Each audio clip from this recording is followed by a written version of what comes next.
criminal ele aconteceu de forma pública. As pessoas viram e não fizeram absolutamente nada para impedi-lo. Antes de começar o caso de hoje, prazer, meu nome é Mayara Farlassi, sejam bem-vindos ao canal Estante de Crimes, onde falamos sobre casos criminais reais, teorias, histórias bizarras.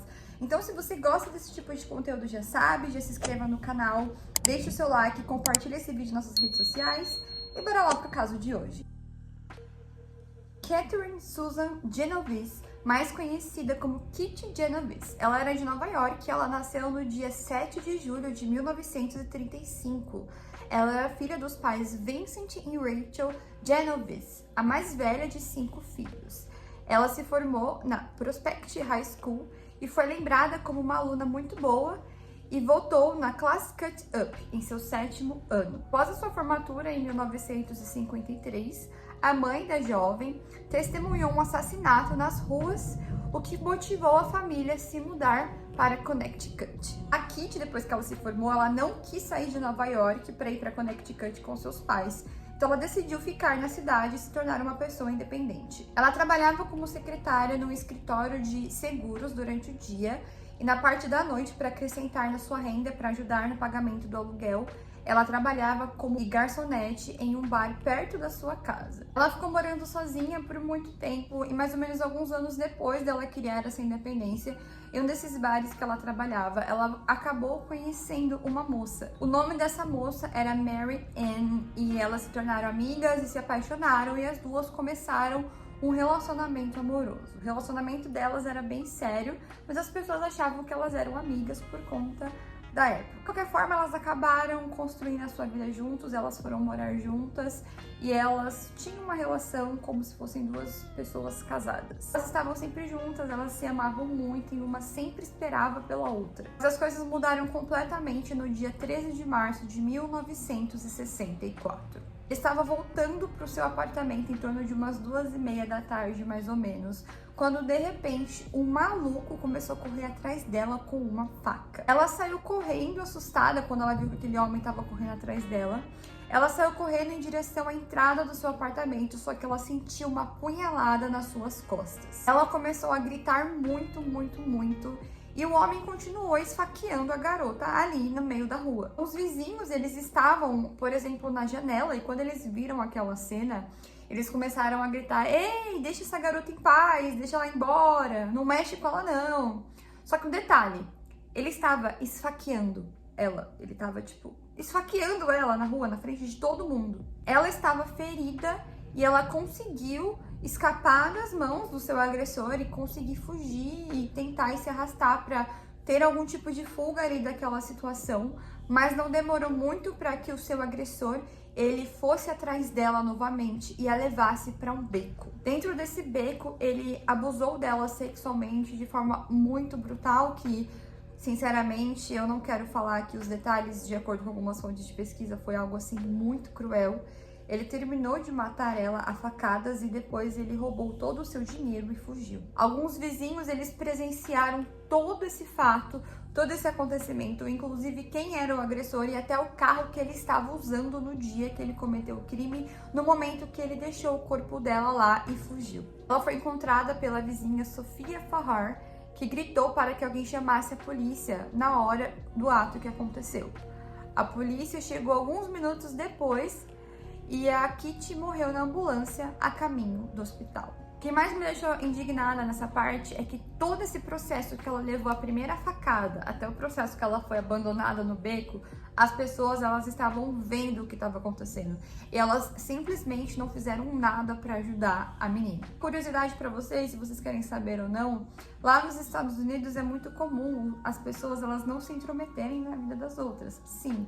Por exemplo, se você tem um vizinho que tá brigando ou se você tá brigando na rua, eles simplesmente não se importam, eles simplesmente não ligam. E claramente dá pra ver que realmente é um costume deles esse tipo de coisa, a ponto deles verem um cara matando uma mulher, estuprando uma mulher no meio da rua e não fazer absolutamente nada. Naquele dia, às 4 horas da manhã, a polícia bateu no apartamento da Kitty para falar para a namorada dela, a Mary, que ela estava morta, que ela foi encontrada morta no beco perto da sua casa. Por volta das 7 horas da manhã, o detetive Mitchell Sung chegou para questionar Mary, que estava sendo consolada por alguns vizinhos com bebidas e álcool pelo que tinha acontecido com a sua namorada. O nome de um dos vizinhos que estavam lá era Carl Ross. O detetive achou esse vizinho um pouco intrusivo demais. Durante o interrogatório que esse detetive fez com esse vizinho, o detetive achou que a sua conduta era muito desordeira. O detetive também percebeu que o corpo dela foi deixado bem perto do apartamento desse vizinho. Se ele não foi um suspeito de ter cometido esse crime, provavelmente ele foi uma das pessoas que viu o ato no acontecimento e não impediu. Mais tarde, os detetives da homicídio chegaram a questionar Mary sobre o relacionamento que ela tinha com a Kitty. O questionamento tomou um giro inapropriado e concentrou-se dentro da sua vida sexual, e essa conversa durou basicamente umas 6 horas. Grande parte de toda essa conversa envolvendo a vida íntima delas duas é porque elas tinham um relacionamento gay, e por conta da época as pessoas não achavam isso normal, não era uma normalidade. Então existiam muitos questionamentos ainda em cima disso, ainda isso era uma coisa que as pessoas ainda não entendiam. Então eles fugiram um pouco do crime que tinha acontecido para entrar dentro da relação que as duas garotas tinham. Sendo assim, a Mary, ela acabou sendo considerada uma suspeita do crime, o que é uma coisa extremamente absurda, porque ela estava dentro de casa, não tinha nenhuma pista, evidência ou suspeita que ela podia ter feito aquilo. Eles só colocaram ela como suspeita porque ela simplesmente tinha um relacionamento afetivo. Tarde naquela semana, a polícia recebeu uma ligação sobre uma suspeita de roubo. Quando a polícia apareceu, eles encontraram uma televisão no porta-malas de um carro de um suspeito. O nome do homem era Winston. Ele foi preso e levado para a estação de polícia, onde confessou ter roubado aparelhos eletrônicos dezenas de vezes. Esse homem, ele dirigiu um Corvair branco, e isso imediatamente atingiu o detetive que estava na investigação da Kitty. Ele se lembrou que no dia do crime, quando ele foi relatar alguns depoimentos dos vizinhos que presenciaram o que aconteceram, eles deram essas características de carro para a polícia, que o suspeito estava dirigindo aquele modelo de carro daquela cor. A polícia colocou ele como suspeito porque ele roubou um carro, e no dia do acontecimento do crime da Kitty, o agressor também tinha roubado todos os seus pertences. A polícia foi fazer esse questionamento com esse homem e ele não respondeu absolutamente nada. A polícia notou crostas nas mãos do suspeito, o que acusaram de matar a Kitty. A polícia notou que na mão do suspeito tinha algumas crostas, tinha algumas coisas estranhas, como calos e machucados e feridas de facadas, como se ele tivesse cortado as suas mãos com facas. A polícia então falou que ele era um suspeito e queria muito saber o que ele tinha feito naquele dia de março de 1964 por conta do suspeito do assassinato da Kitty. Ele acabou dando algumas informações para a polícia, que fez com que a polícia tivesse certeza que ele era o assassino, porque eram algumas informações que somente o assassino saberia responder, somente o assassino saberia colocar em palavras. Então aquele homem, ele acabou confessando o que ele tinha feito, e o que aconteceu naquele dia foi o seguinte: ele tinha visto Kitty em um semáforo enquanto ele estava sentado em seu carro estacionado, e depois que ela passou o semáforo, ele começou a segui-la. Ela estava indo sentido à sua casa. Ele estava dirigindo pelo Queens à procura de uma vítima, mas ele não tinha motivo nenhum para cometer o ataque, porque ele era casado, tinha 3 filhos e não tinha registro na polícia. Os interrogatórios também fizeram com que ele confessasse vários outros assassinatos e abusos sexuais, como por exemplo de Annie Mann Johnson e Barbara Cork. Ele foi condenado à sentença de morte no dia 15 de junho de 1964 e foi reduzido a uma sentença de prisão perpétua em 1967. Ele falou que quem fez aquilo com a Kitty foi um mafioso, mas naquele dia ele só era tipo um piloto de fuga desse mafioso, mas aquilo não colou para a polícia, claro, porque a polícia já tinha a confissão e algumas evidências no próprio corpo dele de que ele teria feito aquilo com a Kitty. Posteriormente, para tentar aliviar um pouco a barra dele, um de seus filhos foi até a delegacia e disse que ele só matou a Kitty porque ele ficou extremamente ofendido porque a Kitty falou algumas palavras racistas para ele. Na verdade, porque a Kitty não foi a única vítima desse homem, ele teve outras vítimas, tanto de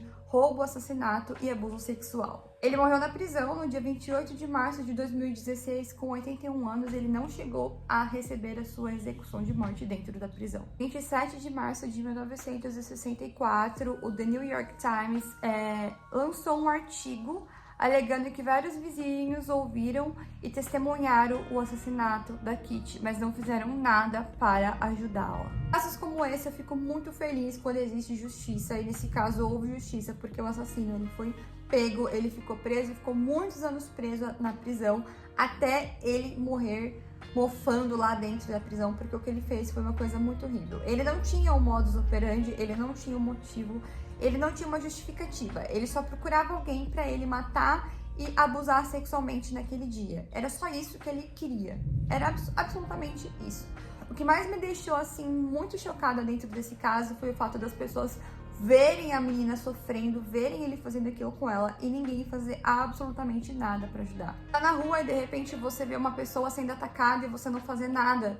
Imagina você poder salvar a vida de alguém. E não foi o que aconteceu com essa jovem. Vocês já conheciam essa história? Deixa aqui pra mim nos comentários se você já conhecia esse caso. Mas se você não conhecia, deixa aqui pra mim nos comentários o que você achou dessa história. Deixa aqui pra mim um comentário falando qualquer coisa. E é isso, espero que vocês tenham gostado do vídeo. Se você é novo por aqui, já sabe, se inscreva no canal, deixa o seu like e compartilha esse vídeo nas suas redes sociais. Um beijo pra vocês e até o próximo vídeo. Tchau!